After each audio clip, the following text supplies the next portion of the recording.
তারপর দিন 2 কেটে গেল। ওরা ক্রমশ গভীর থেকে গভীরতর জঙ্গলের মধ্যে প্রবেশ করল। পথ কোথাও সমতল নয়, কেবল চড়াই আর উতরাই, মাঝে মাঝে কর্কশ ও দীর্ঘ তুষ ঘাসের বন। জল প্রায় দুষ্প্রাপ্য। ঝর্ণা এক আধটা যদিও বা দেখা যায়, আলভারেজ তাদের জল ছুঁতেও দেয় না। দিব্যি স্ফটিকের মতো নির্মল জল পড়ছে ঝর্ণা বেয়ে, সুশীতল ও লোভনীয়। তৃষ্ণার্ত লোকের পক্ষে সে লোভ সম্বরণ করা বড়ই কঠিন। কিন্তু আলভারেজ জলের বদলে ঠান্ডা চা খাওয়াবে, তবু জল খেতে দেবে না। জলের তৃষ্ণা ঠান্ডা চায়ে দূর হয় না। তৃষ্ণার কষ্ট সবচেয়ে বেশি বলে মনে হচ্ছিল শঙ্করের। এক জায়গায় তুষ ঘাসের বন বেজায় ঘন, তার ওপরে ওদের চারিধারে ঘিরে সেদিন কুয়াশাও খুব গভীর। হঠাৎ বেলা উঠলে নিচের কুয়াশা সরে গেল। সামনে চেয়ে শঙ্করের মনে হলো খুব বড় একটা চড়াই তাদের পথ আগলে দাঁড়িয়ে। কত উঁচু সেটা তার জানা সম্ভব নয়, কারণ নিবিড় কুয়াশা কিংবা মেঘে তার ওপরের দিকটা সম্পূর্ণরূপে আবৃত। আলভারেজ বললে, রিক্টার্সফেল্ডের আসল রেঞ্জ। শঙ্কর বললে, এটা পার হওয়ার কি দরকার? আলভারেজ বললে, এই জন্যে দরকার যে সেবার আমি আর জিম দক্ষিণ থেকে এসেছিলাম এই পর্বতশ্রেণীর পাদমূলে, কিন্তু আসল রেঞ্জ পার হইনি। যে নদীর ধারে হলদে হিরে পাওয়া গিয়েছিল তার গতি পূব থেকে পশ্চিমে। এবার আমরা যাচ্ছি উত্তর থেকে দক্ষিণে। সুতরাং পর্বত পার হয়ে ওপারে না গেলে কি সেই নদীটার ঠিকানা করতে পারি? শঙ্কর বললে, আজ যেরকম কুয়াশা হয়েছে দেখতে পাচ্ছি, তাতে একটু অপেক্ষা করা যাক না কেন? আর একটু বেলা বাড়ুক। তাঁবু ফেলে আহারাদি সম্পন্ন করা হলো। বেলা বাড়লেও কুয়াশা তেমন কাটল না। শঙ্কর ঘুমিয়ে পড়ল তাঁবুর মধ্যে। ঘুম যখন ভাঙল, বেলা তখন নেই। চোখ মুছতে মুছতে তাঁবুর বাইরে এসে সে দেখলে আলভারেজ চিন্তিত মুখে ম্যাপ খুলে বসে আছে। শঙ্করকে দেখে বললে, শঙ্কর, আমাদের এখনো অনেক ভুগতে হবে। সামনে চেয়ে দেখো। আলভারেজের কথার সঙ্গে সঙ্গে সামনের দিকে চাইতে এক গম্ভীর দৃশ্য শঙ্করের চোখে পড়ল। কুয়াশা কখন কেটে গেছে, তার সামনে বিশাল রিচার্ডসভেল্ড পর্বতের প্রধান ধাপে ধাপে উঠে মনে হয় যেন আকাশে গিয়ে ঠেকেছে। পাহাড়ের কটিদেশ নিবিড় বিদ্যুৎ গর্ভ মেঘপুঞ্জে আবৃত, কিন্তু উচ্চতম শিখরের আজে অস্তমান সূর্যের রাঙা আলোয় দেবলোকের কনক দেউলের মতো বহুদূর নীলশূন্যে মাথা তুলে দাঁড়িয়ে। কিন্তু সামনের পর্বতাংশ সম্পূর্ণ দুরারোহ, শুধুই খাড়া খাড়া উত্তুঙ্গ শৃঙ্গ, কোথাও একটু ঢালু নেই। আলভারেজ বললে, এখান থেকে পাহাড়ে ওঠা সম্ভব নয় শঙ্কর। দেখেই বুঝেছ নিশ্চয়ই। পাহাড়ের কোলে কোলে পশ্চিম দিকে চলো। যেখানে ঢালু এবং নিচু পাবো সেখান দিয়েই পাহাড় হতে হবে। কিন্তু এই 150 মাইল লম্বা পর্বতশ্রেণীর মধ্যে কোথায় সেরকম জায়গা আছে, এ খুঁজতেই তো 1 মাসের উপর যাবে দেখছি। কিন্তু দিন 5-6 পশ্চিম দিকে যাওয়ার পরে এমন একটা জায়গা পাওয়া গেল যেখানে পর্বতের গা বেশ ঢালু। সেখান দিয়ে পর্বতে ওঠা চলতে পারে। পরদিন খুব সকাল থেকে পর্বতারোহণ শুরু হলো। শঙ্করের ঘড়িতে তখন বেলা 6:30। 8:30 বাজতে না বাজতে শঙ্কর আর চলতে পারে। যে জায়গাটা দিয়ে তারা উঠছে সেখানে পর্বতের খাড়াই 4 মাইলের মধ্যে উঠেছে 6000 ফুট। সুতরাং পথটা ঢালু হলেও কি ভীষণ দুরারোহ তা সহজেই বোঝা যাবে। তাছাড়া যতই উপরে উঠছে অরণ্য ততই নিবিড়তর, ঘন অন্ধকার চারিদিক। বেলা হয়েছে, রোদ উঠেছে, অথচ সূর্যের আলো ঢোকেনি জঙ্গলের মধ্যে। আকাশই চোখে পড়ে না তার সূর্যের আলো। পথ বলে কোনো জিনিস নেই।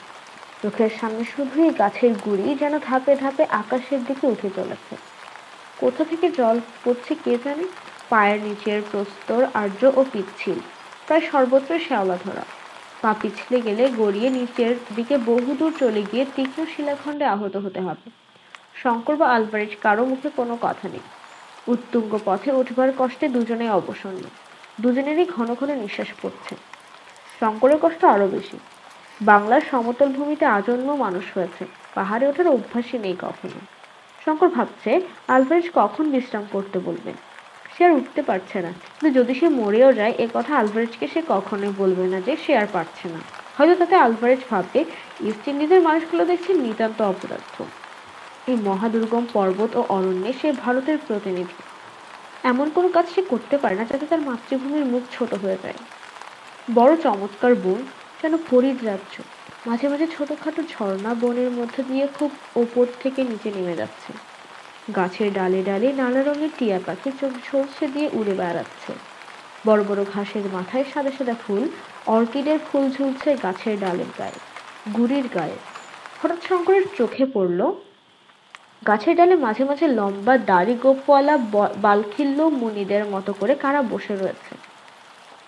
তারা সবাই চুপচাপ বসে, মণিজনোচিত গাম্ভীর্যে ভরা। ব্যাপার কি? আলভারেজ বললে, ও কলবাস জাতীয় মাদি বানর। পুরুষ জাতীয় কলবাস বানরের দাড়ি গোঁফ নেই, স্ত্রী জাতীয় কলবাস বানরের হাতখানেক লম্বা দাড়ি গোঁফ গজায়, এবং তারা বড় গম্ভীর। দেখেই বুঝতে পারছ। ওদের কাণ্ড দেখে শঙ্কর হেসেই খুন। পায়ের তলায় মাটিও নেই, পাথরও নেই, তার বদলে আছে শুধু পচা পাতা শুকনো গাছের গুড়ির স্তূপ। এইসব বনে শতাব্দীর পর শতাব্দী ধরে পাতার রাশি ঝরছে, পচে যাচ্ছে, তার উপরে শ্যাওলা পুরু হয়ে উঠছে, ছাতা গজাচ্ছে, তার উপরে আবার নতুন ঝরা পাতার রাশি, আবার পড়ছে গাছের ডালা পালা গুড়ি। জায়গায় জায়গায় ৬০-৭০ ফুট গভীর হয়ে জমে রয়েছে এই পত্রস্তূপ। আলভারেজ ওকে শিখিয়ে দিলে এইসব জায়গায় খুব সাবধানে পা ফেলে চলতে হবে। এমন জায়গা আছে যেখানে মানুষ চলতে চলতে ওই ঝরা পাতার রাশির মধ্যে ভুস করে ঢুকে যেতে পারে, যেমন অতর্কিতে পথ চলতে চলতে প্রাচীন কূপের মধ্যে পড়ে যায়। উদ্ধার করা সম্ভব না হলে সেসব ক্ষেত্রে নিঃশ্বাস বন্ধ হয়ে মৃত্যু অনিবার্য।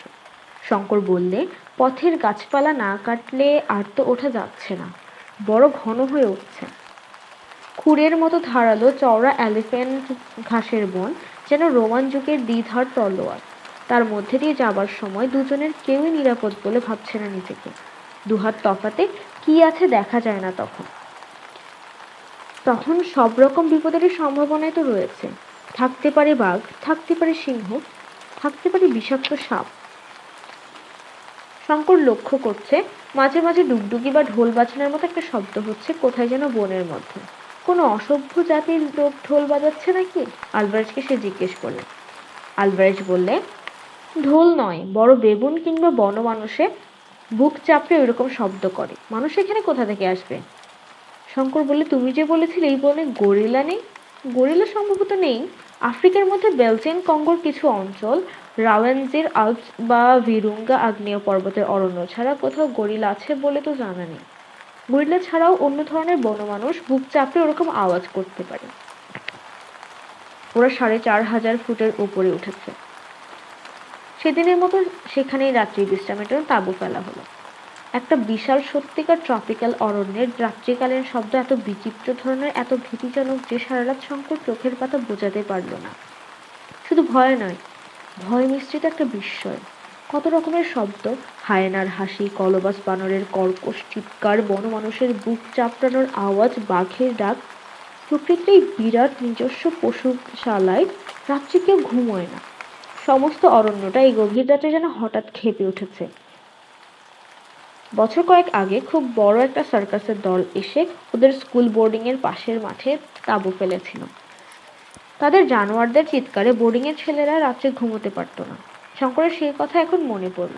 কিন্তু এসবের চেয়েও মধ্যরাত্রে একদল বন্য হস্তির বৃংহিত ধ্বনি তাঁবুর অত্যন্ত নিকটে শুনে শঙ্কর এমন ভয় পেয়ে গেল যে আলভারেজকে তাড়াতাড়ি ঘুম থেকে ওঠালে আলভারেজ বললে, আগুন জ্বলছে তাঁবুর বাইরে, কোনো ভয় নেই, ওরা ঘেঁষবে না এদিকে। সকালে উঠে আবার উপরে ওঠা শুরু। উঠছে মাইলের পর মাইল বন্য বাঁশের অরণ্য, তার তলায় বুনো আদা। ওদের পথের ১০০ হাতের মধ্যে বাদিকের বাঁশবনের তলা দিয়ে একটা প্রকাণ্ড হস্তিজুত কচি বাঁশের কোর মর্মর করে ভাঙতে ভাঙতে চলে গেল।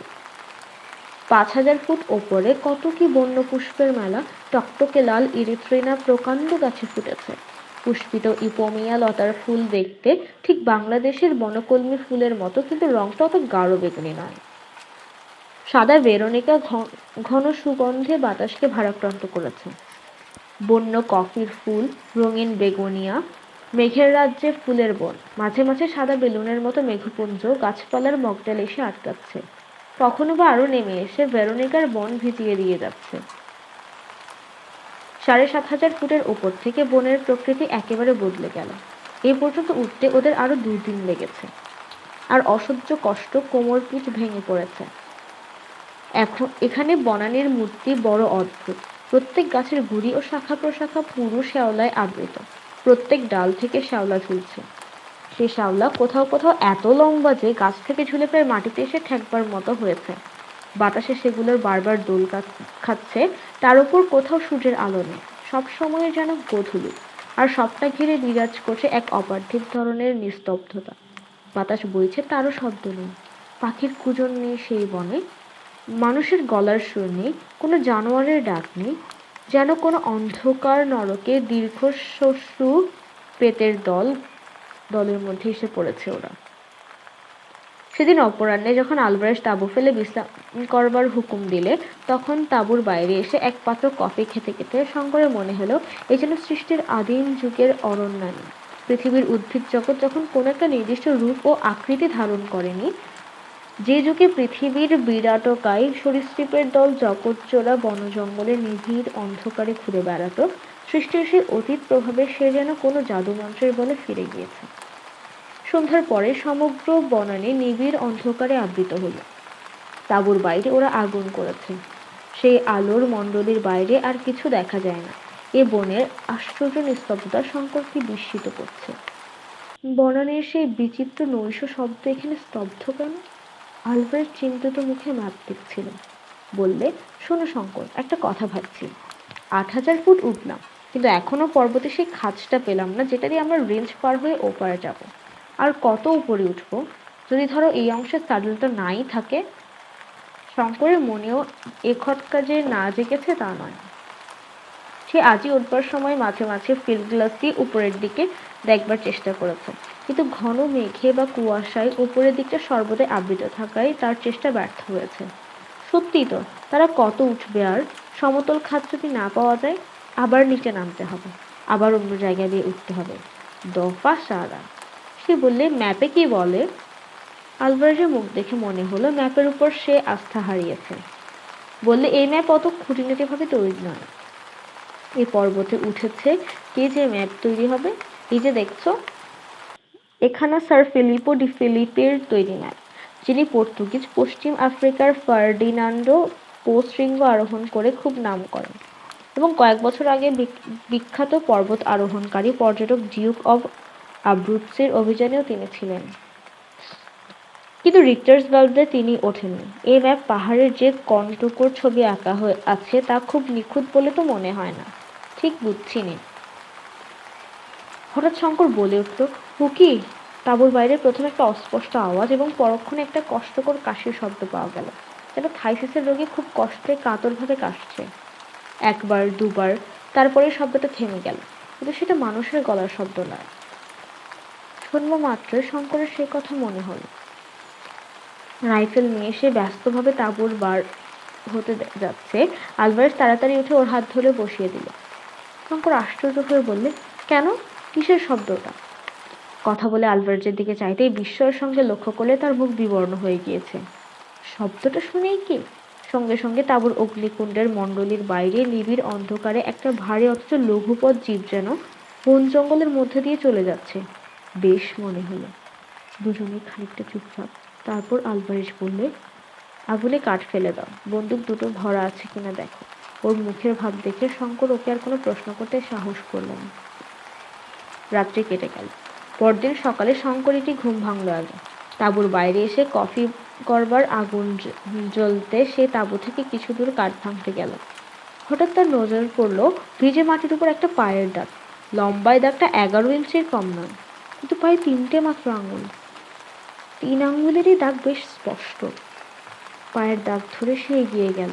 আরো অনেকগুলো সে পায়ের দাগ আছে, সবগুলোতেই সেই 3 আঙুল।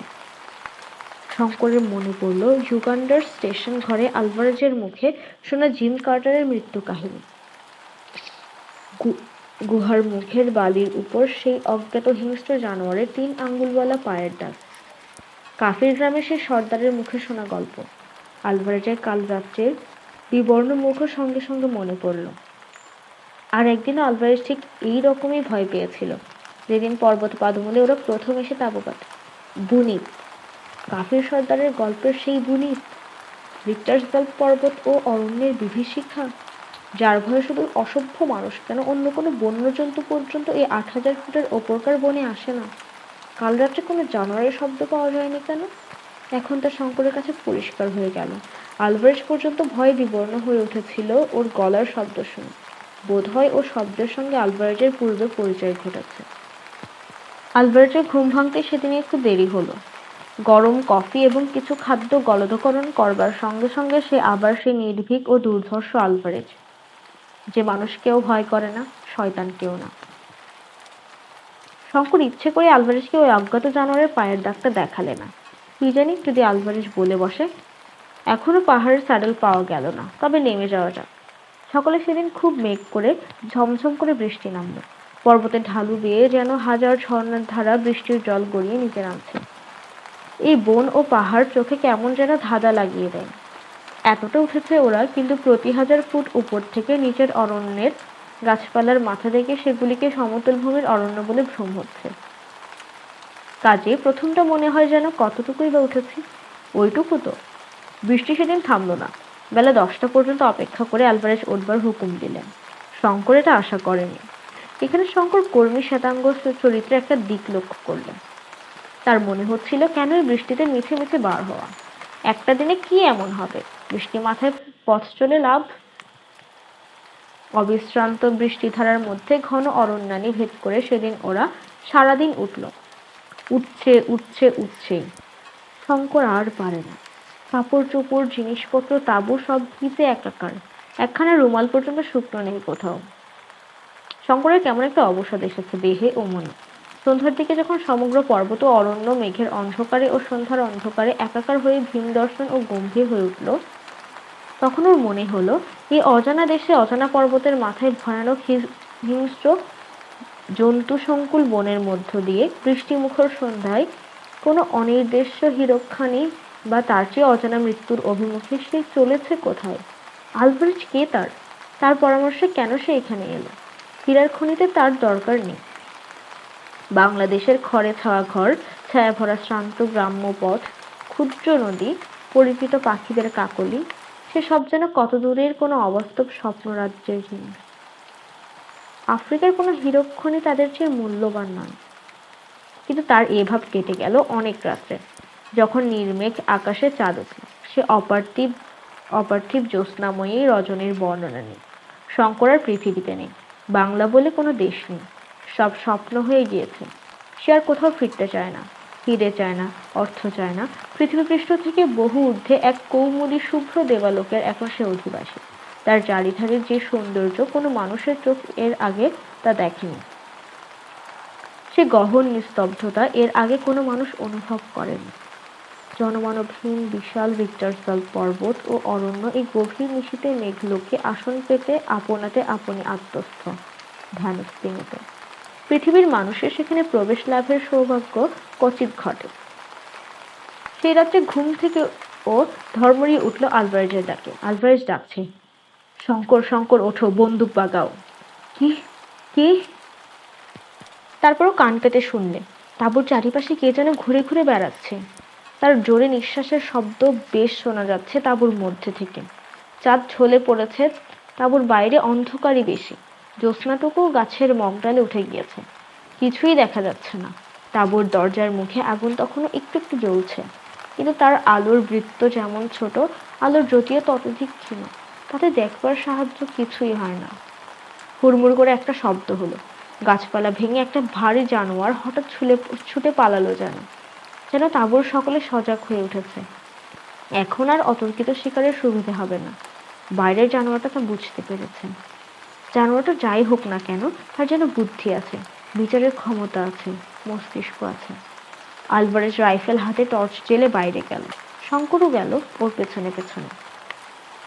টর্চের আলোয় দেখা গেল তাঁবুর উত্তর পূর্ব কোণের জঙ্গলের চারা গাছপালার উপর দিয়ে করে একটা ভারী স্টিম রোলার চলে গিয়েছে। আলভারেজ সেই দিকে বন্দুকের নল উঁচিয়ে বার দুই দেওয়ার করল। কোন দিকে কোনো শব্দ পাওয়া গেল না। তাঁবু ফেরবার সময় তাঁবুর ঠিক দরজার মুখে আগুনের কুণ্ডের অতি নিকটে একটা পায়ের দাগ দুজনেরই চোখে পড়ল। 3টি মাত্র আঙুলের দাগ ভেজে মাটির উপর সুস্পষ্ট। এতে প্রমাণ হয় জানোয়ারটা আগুনকে ডরায় না। শঙ্করের মনে হলো, যদি এদের ঘুম না ভাঙত তবে সেই অজ্ঞাত বিভীষিকাটি তাঁবুর মধ্যে ঢুকতে একটুও দ্বিধা করত না। কিন্তু তারপরে কি ঘটতো তা কল্পনা করে কোনো লাভ নেই। আলভারেজ বলে, শঙ্কর, তুমি তোমার ঘুম শেষ করো, আমি জেগে আছি। শঙ্কর বললে, না, তুমি ঘুমো আলভারেজ। আলভারেজ ক্ষীণ হাসি এসে বলল, পাগল, তুমি জেগে কিছু করতে পারবে না শঙ্কর, ঘুমিয়ে পড়ো। ওই দেখো দূরে বিদ্যুৎ চমকাচ্ছে, আবার ঝড় বৃষ্টি আসবে, রাত শেষ হয়ে আসছে, ঘুমো, আমি বরং একটু কফি খাই। রাত ভোর হবার সঙ্গে সঙ্গে এলো মুষলধারে বৃষ্টি, সঙ্গে সঙ্গে তেমনি বিদ্যুৎ, তেমনি মেঘগর্জন। সে বৃষ্টি চলল সমানে সারাদিন, তার বিরাম নেই, বিশ্রাম নেই। শঙ্করের মনে হলো পৃথিবীতে আজ প্রলয়ের বর্ষণ শুরু হয়েছে, প্রলয়ের দেবতা সৃষ্টি ভাসিয়ে দেবার সূচনা করেছেন বুঝি। বৃষ্টির বহর দেখে আলভারেজ পর্যন্ত দমে গিয়ে তাঁবু ওঠাবার নাম মুখে আনতে ভুলে গেল। বৃষ্টি থামলো যখন, তখন বিকেল 5টা। বোধহয় বৃষ্টি না থামলেই ভালো ছিল, কারণ অমনি আলভারেজ চলা শুরু করবার হুকুম দিলে। বাঙালি ছেলেরা স্বভাবতই মনে হয় এখন অবেলায় যাওয়া কেন, এত কি সময় বয়ে যাচ্ছে। কিন্তু আলভারেজের কাছে দিন রাত, বর্ষা রৌদ্র জ্যোৎস্না অন্ধকার সব সমান। সে রাত্রে বর্ষাস্নাত বনভূমির মধ্য দিয়ে মেঘ ভাঙা জ্যোৎস্নার আলোয় দুজনে উঠছে। এমন সময় আলভারেজ পেছন থেকে বলে উঠল, শঙ্কর দাঁড়াও, ওই দেখো। আলভারেজ ফিল্ড গ্লাস দিয়ে ফুটফুটে জ্যোৎস্নালোকে বাঁ পাশের পর্বত শিখর দিকে চেয়ে দেখছে। শঙ্কর ওঠা হাত থেকে গ্লাসটা নিয়ে সে দিকে দৃষ্টি নিবদ্ধ করলে। হ্যাঁ, সমতল খাঁজটা পাওয়া গিয়েছে, বেশি দূরেও নয়, মাইল 2-এর মধ্যে, বাদিক ঘেঁষে। আলভারেজ হাসি মুখে বলল, দেখেছো স্যাডেলটা? থামবার দরকার নেই, চলো আজ রাত্রেই স্যাডেলের ওপর পৌঁছে তাঁবু ফেলবো। শঙ্কর আর সত্যিই পারছে না, এই দুর্ধর্ষ পর্তুগিজটার সঙ্গে হীরের সন্ধানে এসে সে কি ঝকমারি না করেছে। শঙ্কর জানে অভিযানের নিয়ম অনুযায়ী দলপতির হুকুমের উপর কোনো কথা বলতে নেই। এখানে আলভারেজই দলপতি, তার আদেশ অমান্য করা চলবে না। কোথাও আইনে লিপিবদ্ধ না থাকলেও পৃথিবীর ইতিহাসের বড় বড় অভিযানে সবাই এই নিয়ম মেনে চলে, সেও মানবে। অবিশ্রান্ত হাঁটবার পরে সূর্যোদয়ের সঙ্গে সঙ্গে ওরা এসে স্যাডেলে যখন উঠল, শঙ্করের তখন আর এক পাও চলবার শক্তি নেই। স্যাডেলটার বিস্তৃতি 3 মাইলের কম নয়, কখনো বা 200 ফুট খাড়া উঠছে, কখনো বা 400-500 ফুট নেমে গেল 1 মাইলের মধ্যে, সুতরাং বেশ দূরারোহ। যতটুকু সমতল ততটুকু শুধুই বড় বড় বনস্পতির জঙ্গল, ইরিথ্রিনা, পেনসিয়ানা, রিঠা গাছ, বাঁশবন্য, আদা, বিচিত্র বর্ণের অর্কিডের ফুল ডালে ডালে, বেবুন ও কলবাস বাদর সর্বত্র। আরো 2 দিন ধরে ক্রমাগত নামতে নামতে ওরা রিক্টার্সবার্গ পর্বতের আসল রেঞ্জের ওপারের উপত্যকায় গিয়ে পদার্পণ করল। শঙ্করের মনে হলো এদিকে জঙ্গল যেন আরো বেশি দুর্ভেদ্য ও বিচিত্র। আটলান্টিক মহাসাগরের দিক থেকে সমুদ্র বাষ্প উঠে কতক ধাক্কা খায় পশ্চিম আফ্রিকার ক্যামেরুন পর্বতে, বাকিটা আটকায় বিশাল রিক্টার্সবার্গের দক্ষিণ সানোতে। সুতরাং বৃষ্টি এখানে হয় অজস্র, গাছপালার তেজও তেমনি। 3-15 ধরে সেই বিরাট অরণ্যাকীর্ণ উপত্যকার সর্বত্র দুজনে মিলে খুঁজেও আলভারেজ বর্ণিত পাহাড়ি নদীর কোনো ঠিকানা বার করতে পারলে না। ছোটখাটো ঝর্ণা 2-1টি উপত্যকার ওপর দিয়ে বইছে বটে, কিন্তু আলভারেজ কেবলই ঘাড় নাড়ে আর বলে, এসব নয়। শঙ্কর বলে, তোমার ম্যাপ দেখো না ভালো করে। কিন্তু এখন দেখা যাচ্ছে যে আলভারেজের ম্যাপের কোনো নিশ্চয়তা নেই। আলভারেজ বলে, ম্যাপ কি হবে, আমার মনেই গভীরভাবে আঁকা আছে সে নদী ও সে উপত্যকার ছবি। সে একবার দেখতে পেলেই তখনই চিনে নেবে। সে জায়গায় নয়, এই উপত্যকায় নয়। নিরুপায়, খোঁজো তবে। 1 মাস কেটে গেল। পশ্চিম আফ্রিকার বর্ষা নামলো মার্চ মাসের প্রথমে। সে কি ভয়ানক বর্ষা! শঙ্কর তার কিছু নমুনা পেয়ে এসেছে রিক্টার্সভেল্ড পার হবার সময়। উপত্যকা ভেসে গেল পাহাড় থেকে নানান বড় বড় পার্বত্য ঝর্ণার জলধারায়। তাঁবু ফেলবার স্থান নেই।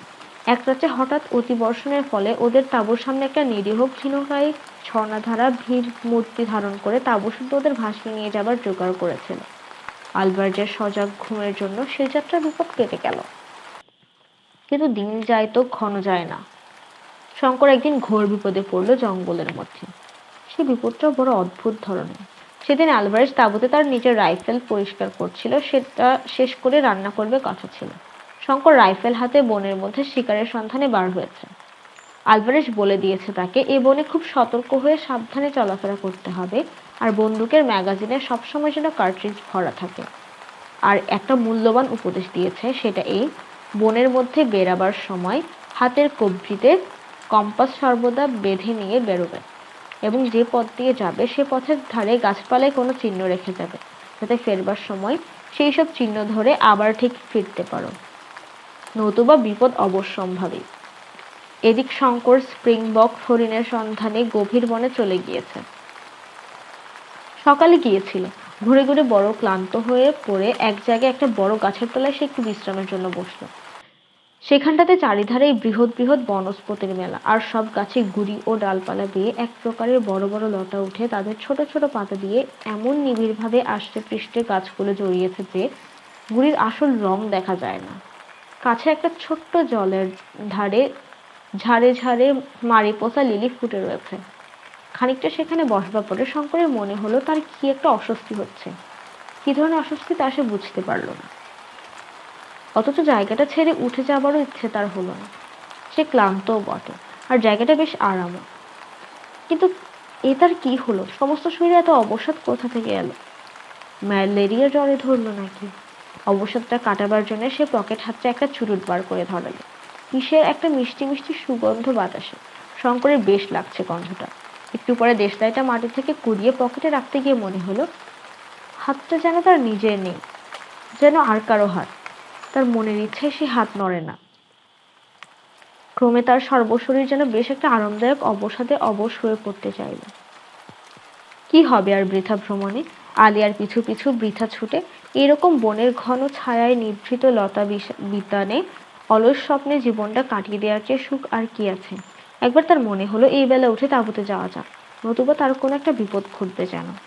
একবার সে উঠবার চেষ্টাও করতে গেল, কিন্তু পরক্ষণেই তার দেহ মন ব্যাপী অবসাদের জয় হলো। অবসাদ নয়, সেটা একটা মৃদু মধুর নেশার আনন্দ।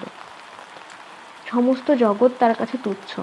সেই নেশাটাই তার সারা দেহে অবশ করে আনছে ক্রমশ। শঙ্কর গাছের শিকড়ে মাথা দিয়ে ভালো করে শুয়ে পড়ল।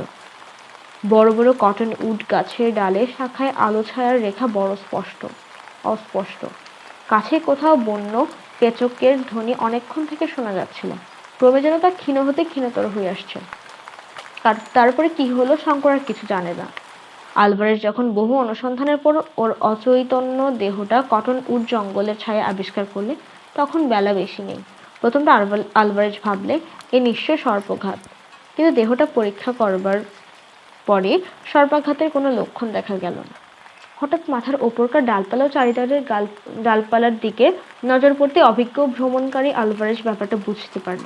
সেখানটাতে সর্বত্র অতিমারাত্মক বিষলতার বন, যার রসে আফ্রিকার অসভ্য মানুষেরা তীরের ফলা ডুবিয়ে নেয়, যার বাতাস এমনই বেশ সুগন্ধ বহন করে, কিন্তু নিঃশ্বাসের সঙ্গে বেশি মাত্রায় গ্রহণ করলে অনেক সময় পক্ষাঘাত পর্যন্ত হতে পারে।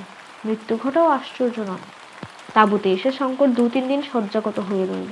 সর্বশরীর ফুলে ঢোল, মাথা যেন ফেটে যাচ্ছে, আর সর্বদাই তৃষ্ণায় গলা কাঠ।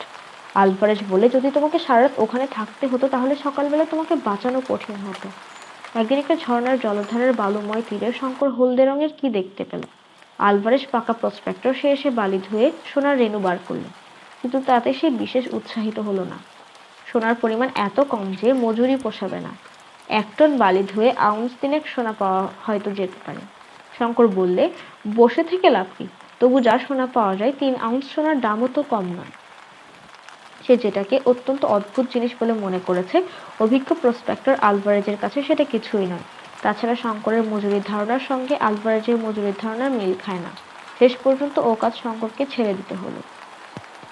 ইতিমধ্যে ওরা মাসখানেক ধরে জঙ্গলের নানা অঞ্চলে বেড়ালে, আজ এখানে 2 দিন তাঁবু পাতে, সেখান থেকে আরেক জায়গায় উঠে যায়, সেখানে কিছুদিন তন্ন তন্ন করে চারিধার দেখবার পরে আর এক জায়গায় উঠে যায়।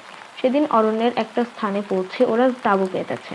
শঙ্কর বন্দুক নিয়ে 2-1টা পাখি শিকার করে সন্ধ্যায় তাঁবুতে ফিরে এসে দেখলে আলভারেজ বসে চুরুট টানছে। তার মুখ দেখে মনে হলো সে উদ্বিগ্ন ও চিন্তিত।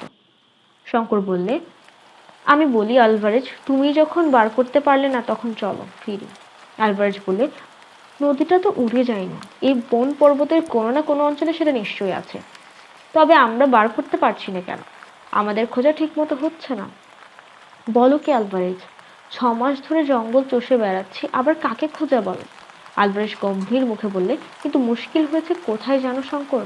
তোমাকে এখনো কথাটা বলিনি, শুনলে হয়তো খুব দমে যাবে বা ভয় পাবে।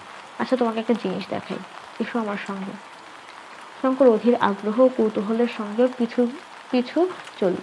ব্যাপারটা কি?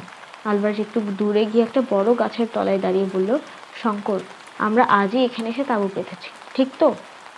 শঙ্কর অবাক হয়ে বলল, এই কথার মানে কি? আজই তো এখানে এসেছি, না আবার কবে এসেছি? আচ্ছা, এই গাছের গুড়ির কাছে সরে এসে দেখো তো। শঙ্কর এগিয়ে গিয়ে দেখলো গুড়ির নরম ছাল ছুরি দিয়ে খুদে কে DA লিখে গেছে। লেখাটা টাটকা নয়, অন্তত মাসখানেকের পুরনো। শঙ্কর ব্যাপারটা কিছু বুঝতে পারলে না, আলভারেজের মুখের দিকে চেয়ে রইল। আলভারেজ বলে, বুঝতে পারলে না? এই গাছে আমিই মাসখানেক আগে আমার নামের অক্ষর দুটি খুদে রাখি। আমার মনে একটু সন্দেহ হয়। তুমি তো বুঝতে পারো না, তোমার কাছে সব বনই সমান। এর মানে এখন বুঝেছ? আমরা চক্রাকারে বনের মধ্যে ঘুরছি। এসব জায়গায় যখন এরকম হয় তখন তা থেকে উদ্ধার পাওয়া বেজায় শক্ত। এতক্ষণে শঙ্কর বুঝলে ব্যাপারটা। বলে, তুমি বলতে চাও মাসখানেক আগে আমরা এখানে এসেছিলাম? ঠিক তাই। বড় অরণ্যে বা মরুভূমিতেই বিপদ ঘটে। একে বলে ডেথ সার্কেল। আমার মনে মাসখানেক আগে প্রথম সন্দেহ হয় যে আমরা হয়তো ডেথ সার্কেলে পড়েছি। সেটা পরীক্ষা করে দেখবার জন্য এই গাছের ডালে ওই অক্ষর দুটি খুদে রাখি। আজ বনের মধ্যে বেড়াতে বেড়াতে হঠাৎ চোখে পড়ল। শঙ্কর বলল, আমাদের কম্পাসের কি হলো? কম্পাস থাকলে দিক ভুল হচ্ছে কিভাবে রোজ রোজ? আলভারেজ বলল, আমার মনে হয় কম্পাস খারাপ হয়ে গিয়েছে। রিক্টার স্কেল পার হবার সময় সেই যে ভয়ানক ঝড় ও বিদ্যুৎ হয়, তাতেই কিভাবে ওর চৌম্বক শক্তি নষ্ট হয়ে গিয়েছে। তাহলে আমাদের কম্পাস এখন অকেজো? আমার তাই ধারণা। শঙ্কর দেখলে অবস্থা নিতান্ত মন্দ নয়। ম্যাপ ভুল, কম্পাস অকেজো, তার উপর ওরা পড়েছে এক ভীষণ দুর্গম ও গহনারণ্যের মাঝে ভীষণ মরণ দুর্ঘূর্ণিতে। জনমানুষ নেই, খাবার নেই, জলও নেই বললেই হয়। কারণ সেখানকার জল যখন পানের উপযুক্ত নয়, থাকার মধ্যে আছে এক ভীষণ অদ্ভুত অজ্ঞাত মৃত্যুর ভয়। জিম কার্টার এই অভিশপ্ত অরণ্যানীর মধ্যে রত্নের লোভে এসে প্রাণ দিয়েছিল। এখানে কারো মঙ্গল হবে বলে মনে হয় না। আলভারেজ কিন্তু দমে যাওয়ার পাত্রই নয়। সে দিনের পর দিন চলল বনের মধ্য দিয়ে। বনের কোনো কুল কিনারা পায় না শঙ্কর। আগেও যা ছিল, ঘূর্ণিপাকে তারা ঘুরছে শোনা অবধি শঙ্করের দিক সম্বন্ধে জ্ঞান একেবারে লোপ পেয়েছে। 3 দিন পরে ওরা একটি জায়গায় এসে উপস্থিত হলো। সেখানে রিচার্স ভ্যালভের একটি শাখা আসল পর্বতমালার সঙ্গে সমকোণ করে উত্তর দিকে লম্বালম্বি হয়ে আছে। খুব কম হলেও সেটা 4000 ফুট উঁচু। আর পশ্চিম দিকে একটা খুব উঁচু পর্বতচূড়া ঘন মেঘের আড়ালে লুকোচুরি খেলছে।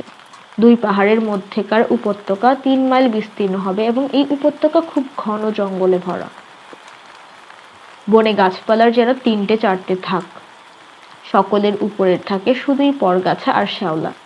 মাঝের থাকে ছোট বড় বনস্পতির ভিড়, নিচের থাকে ঝোপঝাপ ছোট ছোট গাছ। সূর্যের আলোর বালাই নেই বনের মধ্যে।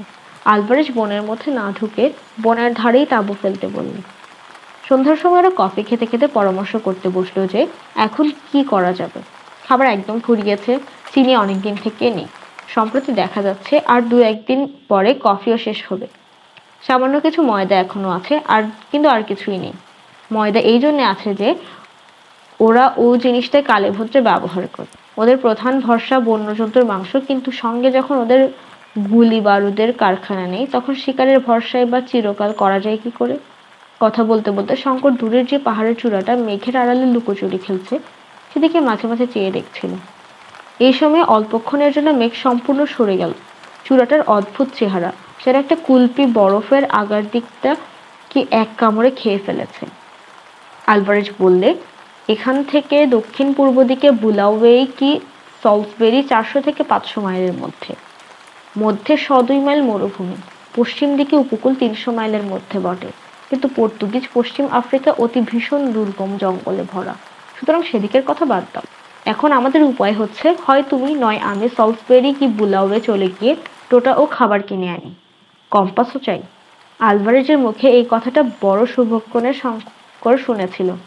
দৈব মানুষের জীবনে যে কত কাজ করে তা মানসিক কি সব সময় বোঝে? দৈবক্রমে বুলাওয়ে এবং সলসবেরি দুটো শহরের নাম, তাদের অবস্থানের দিক ও এই জায়গাটা থেকে তাদের আনুমানিক দূরত্ব শঙ্করের কানে গেল। এরপরে সে কতবার মনে মনে আলভারেজকে ধন্যবাদ দিয়েছিল এই নাম দুটো বলবার জন্যে। কথাবার্তা সেদিন বেশি অগ্রসর হলো না। দুজনেই পরিশ্রান্ত ছিল। সকাল সকাল শয্যা আশ্রয় করলে। মাঝরাত্রে শঙ্করের ঘুম ভেঙে গেল। কি একটা শব্দ হচ্ছে বনের মধ্যে, কি একটা কাণ্ড কোথায় ঘটেছে বনে। আলভারেজও বিছানায় উঠে বসেছে। দুজনেই কান খাড়া করে শুনলে, বড় অদ্ভুত ব্যাপার। কি হচ্ছে বাইরে? শঙ্কর তাড়াতাড়ি টর্চ জ্বেলে বাইরে আসছিল। আলভারেজ বারণ বললে, এসব অজানা জঙ্গলে রাত্রিবেলা ওরকম তাড়াতাড়ি তাঁবুর বাইরে যেও না। তোমাকে অনেকবার সতর্ক করে দিয়েছি। বিনা বন্দুকেই বা যাচ্ছ কোথায়? তাঁবুর বাইরে রাত্রি ঘুটঘুটে অন্ধকার। দুজনেই টর্চ ফেলে দেখলে বন্য জন্তুর দল গাছপালা ভেঙে ঊর্ধ্বশ্বাসে উন্মত্তের মতো দিকবিদিক জ্ঞানশূন্য হয়ে ছুটে পশ্চিমের সেই ভীষণ জঙ্গল থেকে বেরিয়ে পূব দিকের পাহাড়টার দিকে চলেছে। হায়না, বেবুন, বুনো মহিষ, দুটো চিতাবাঘ ওদের গা ঘেঁষে ছুটে পালালো। আরও আসছে দলে দলে। ধাড়ি ও মাদি কালোবাস বাদর দলে ছানাপোনা নিয়ে ছুটে আসছে। সবাই যেন কোনো আকস্মিক বিপদের মুখ থেকে প্রাণের ভয়ে ছুটছে। আর সঙ্গে সঙ্গে দূরে কোথায় একটা অদ্ভুত শব্দ হচ্ছে, চাপা গম্ভীর মেঘগর্জনের মতো শব্দটা, কিংবা দূরে কোথাও যেন হাজারটা জয়ঢাক একসঙ্গে বাজছে। ব্যাপার কি? দুজনে দুজনের মুখের দিকে চাইলে দুজনেই অবাক। আলভারেজ বলে, শঙ্কর, আগুনটা ভালো করে জ্বালো, নয়তো বন্য জন্তুর দল আমাদের তাঁবুসুদ্ধ ভেঙে মারিয়ে চলে যাবে। শঙ্করের সংখ্যা ক্রমেই বেড়ে চলল যে। মাথার উপরেও পাখির দল বাসা ছেড়ে পালাচ্ছে। প্রকাণ্ড একটা স্প্রিংবক হরিণের দল ওদের 10 গজের মধ্যে এসে পড়ল। কিন্তু ওরা দুজনে তখন এমন হতভম্ব হয়ে গিয়েছে ব্যাপারটা দেখে যে এত কাছে পেয়েও গুলি করতে ভুলে গেল। এমন ধরনের দৃশ্য ওরা জীবনে কখনো দেখেনি। শঙ্কর আলভারেজকে কি একটা জিজ্ঞেস করতে যাবে, তারপরেই প্রলয় ঘটল। অন্তত শঙ্করের তো তাই বলে মনে হলো। সমস্তটা পৃথিবীটা দুলে এমন কেঁপে উঠল যে ওরা দুজনেই টলে পড়ে গেল মাটিতে। সঙ্গে সঙ্গে হাজারটা বাজ যেন নিকটেই কোথাও পড়ল। মাটি যেন চিরে ফেরে গেল। আকাশটাও যেন সেই সঙ্গে ফাটল। আলভারেজ মাটি থেকে উঠবার চেষ্টা করতে করতে বললে, ভূমিকম্প। কিন্তু পরক্ষণে তারা দেখে বিস্মিত হলো, রাত্রিটা এমন ঘুটঘুটে অন্ধকার হঠাৎ দূর হয়ে 50,000 বাতির এমন বিজলি আলো জ্বলে কোথায় উঠলো কোথা থেকে। তারপর তাদের নজর পড়ল দূরের সেই পাহাড়ের চূড়াটার দিকে, যেখানে একটা প্রকাণ্ড অগ্নিলীলা শুরু হয়েছে। রাঙা হয়ে উঠছে সমস্ত দিগন্ত সেই প্রলয়ের আলোয়। আগুন রাঙা মেঘ ফুঁসিয়ে উঠছে পাহাড়ের চূড়া থেকে 2000-2500 ফুট পর্যন্ত উঁচুতে। সঙ্গে সঙ্গে কি বিশ্রী গন্ধকের উৎকট নিঃশ্বাস রোধকারী গন্ধ বাতাসে। আলভারেজ সেদিকে চেয়ে ভয়ে ও বিস্ময়ে বলে উঠল, আগ্নেয়গিরি, সান্টা আনা গ্রাৎসিয়া ডা কর্বোটা। কি অদ্ভুত ধরনের ভীষণ সুন্দর দৃশ্য! কেউ চোখ ফিরিয়ে নিতে পারলে না ওরা খানিকক্ষণ। লক্ষ্যটা তুবড়ি একসঙ্গে জ্বলছে, লক্ষ্যটা রক্ত মশালে একসঙ্গে আগুন দিয়েছে শঙ্করের মনে হলো। রাঙা আগুনের মেঘ মাঝে মাঝে নিচু হয়ে যায়। হঠাৎ যেমন আগুনে ধুনো পড়লে দপ করে জ্বলে ওঠে, অমনি দপ করে 1000 ফুট ঠেলে ওঠে। আর সেই সঙ্গে হাজারটা বোমা ফাটার আওয়াজ। এদিকে পৃথিবী এমন কাঁপছে যে দাঁড়িয়ে থাকা যায় না, কেবল টলে টলে পড়তে হয়। শঙ্কর তো টলতে টলতে তাঁবুর মধ্যে ঢুকলো। ঢুকে দেখে একটা ছোট কুকুরছানার মতো জীব তার বিছানায় একসঙ্গে গুটিসুটি হয়ে ভয়ে কাঁপছে। শঙ্করের টর্চের আলোয় সেটা থতমত খেয়ে আলোর দিকে চেয়ে রইল, আর তার চোখ দুটো মনের মতো জ্বলতে লাগলো। আলভারেজ তাঁবুতে ঢুকে দেখে বলল, নেকড়ে ভাগের ছানা, রেখে দাও। আমাদের আশ্রয় নিয়েছে যখন প্রাণের ভয়ে। ওরা কেউ এর আগে প্রজ্বলন্ত আগ্নেয়গিরি দেখেনি। তা থেকে যে বিপদ আসতে পারে ওদের জানা নেই। কিন্তু আলভারেজের কথা ভালো করে শেষ হতে না হতে কি প্রচন্ড ভারী জিনিসের পতনের শব্দে ওরা আবার তাঁবুর বাইরে গিয়ে যখন দেখলো যে একখানা 1500 ওজনের জ্বলন্ত কয়লার মতো রাঙা পাথর অদূরে একটা ঝোপের ওপর এসে পড়েছে, সঙ্গে সঙ্গে ঝোপটাও জ্বলে উঠেছে, তখন আলভারেজ ব্যস্ত সমস্ত হয়ে বলল, পালাও পালাও শঙ্কর, তাঁবু ওঠাও শিগগির। ওরা তাঁবু ওঠাতে ওঠাতে আরো 4-5খানা আগুন রঙা জ্বলন্ত ভারী পাথর এদিক ওদিক সশব্দে পড়ল। নিঃশ্বাস তো এদিক বন্ধ হয়ে আসে, এমনই গন্ধ ঘন ধূম বাতাসে ছড়িয়েছে। দৌড় দৌড় দৌড়। 2 ঘন্টা ধরে ওরা জিনিসপত্র কতক টেনে হিঁচড়ে কতক বয়ে নিয়ে পূব দিকে সেই পাহাড়ের নিচে গিয়ে পৌঁছল। সেখানে পর্যন্ত গন্ধ বাতাসে। আধ ঘন্টা পরে সেখানেও পাথর পড়তে শুরু করলো। ওরা পাহাড়ের উপর উঠল সেই ভীষণ জঙ্গল আর রাত্রির অন্ধকার ঠেলে। ভোর যখন হলো তখন 2500 ফুট উঠে পাহাড়ের ঢালুতে বড় একটা গাছের তলায় দুজনেই হাঁপাতে হাঁপাতে বসে পড়লো। সূর্য উঠবার সঙ্গে সঙ্গে অগ্ন্যুৎপাতের সেই ভীষণ সৌন্দর্য অনেকখানি কমে গেল, কিন্তু শব্দ ও পাথর পড়ার যেন বাড়লো। এবার শুধু পাথর নয়, তার সঙ্গে খুব মিহি ধূসর বর্ণের ছাই আকাশ থেকে পড়ছে। গাছপালা লতাপাতার উপর দেখতে দেখতে পাতলা এক পুরো ছাই জমে গেল। সারাদিন সমানভাবে অগ্নিলীলা চলল। আবার রাত্রি এলো। নিম্নের উপত্যকা ভূমির মতো অত বড় হেমলক গাছের জঙ্গল দাবানলে ও প্রস্তর বর্ষণে সম্পূর্ণ নষ্ট হয়ে গেল। রাত্রিতে আবার সেই ভীষণ সৌন্দর্য, কতদূর পর্যন্ত বন ও আকাশ, কত দূরের দিগন্ত লাল হয়ে উঠেছে পর্বতের অগ্নিকটাহের আগুনে। তখন পাথর পড়াটা একটু কেবল কমেছে, কিন্তু সেই রাঙা আগুন ভরা বাষ্পের মেঘ তখনও সেই রকমই দীপ্ত হয়ে আছে। রাত দুপুরের পরে একটা বিরাট বিস্ফোরণের শব্দে ওদের তন্দ্রা ছুটে গেল। ওরা সভয়ে চেয়ে দেখলো জ্বলন্ত পাহাড়ের চূড়ার মুন্ডুটা উড়ে গিয়েছে। নিচের উপত্যকাতে ছাই, আগুন ও জ্বলন্ত পাথর ছড়িয়ে পড়ে অবশিষ্ট জঙ্গলটাকেও ঢাকা দিল। আলভারেজ পাথরের ঘায়ে আহত হলো। ওদের তাঁবুর কাপড়ে আগুন ধরে গেল। পেছনের একটা উঁচু গাছের ডাল ভেঙে পড়লো পাথরের চোট খেয়ে। শঙ্কর ভাবছিল, এই জনহীন অরণ্য অঞ্চলে এত বড় একটা প্রাকৃতিক বিপর্যয় যে ঘটে গেল, তা কেউ দেখতেও পেত না যদি তারা না থাকতো। সভ্য জগৎ জানেও না আফ্রিকার গহন অরণ্যের এ আগ্নেয়গিরির অস্তিত্ব। কেউ বললেও বিশ্বাস করবে না হয়তো। সকালে বেশ স্পষ্ট দেখা গেল, মোমবাতি হাওয়ায় মুখে জ্বলে গিয়ে যেমন মাথার দিকে অসমান খাঁজের সৃষ্টি করে পাহাড়ের চূড়াটার, তেমনই চেহারা হয়েছে। কুলপি বরফটাতে ঠিক যেন কে আর একটা কামড় বসিয়েছে। আলভারেজ ম্যাপে দেখে বললে, এটা আগ্নেয়গিরি বলে ম্যাপে দেওয়া নেই। সম্ভবত বহু বছর পরে এই প্রথম অগ্ন্যুৎপাত। এর যে নাম ম্যাপে দেওয়া হয়েছে তা খুব অর্থপূর্ণ। শঙ্কর বললে, কি নাম? আলভারেজ বললে, এর নাম লেখা আছে ওল্ডোনিও ল্যাঙ্গাই। প্রাচীন জুলু ভাষায় এর মানে অগ্নিদেবের শয্যা। নামটা দেখে মনে হয় এই অঞ্চলের প্রাচীন লোকদের কাছে এই পাহাড়ের আগ্নেয় প্রকৃতি অজ্ঞাত ছিল না।